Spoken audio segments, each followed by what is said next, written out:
Welcome back. So, let's dive into the problem we're tackling today. The issue at hand revolves around the usage of polymorphic allocators in C++, specifically in the context of memory management in containers. We're exploring why std. PMR. Polymorphic allocator exists in std. PMR containers don't directly accept std. PMR. Memory resource objects.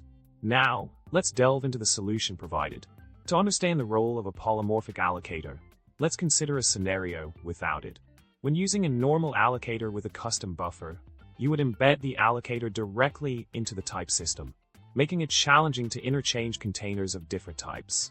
For instance, a function like void foo, std, listInt and L couldn't accept a list with a custom allocator, leading to type compatibility issues.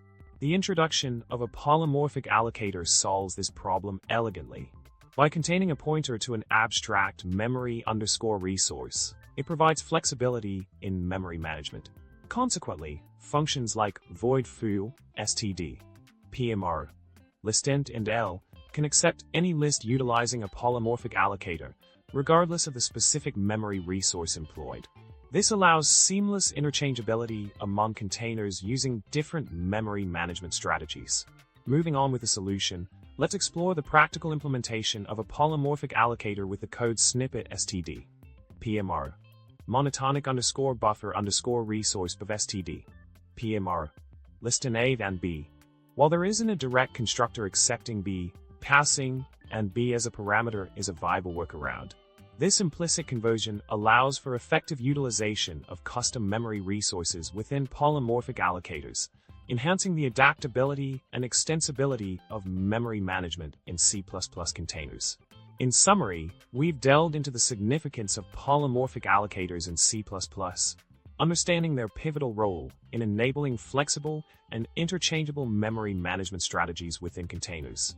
By utilizing polymorphic allocators, developers can seamlessly integrate custom memory resources while maintaining compatibility across different containers. With that, I hope you found this insight valuable and informative. Don't forget to subscribe, like the video, and share your thoughts in the comments below. Remember, memory management can be tricky, but with polymorphic allocators, we're one step closer to efficient and adaptable C++ programming.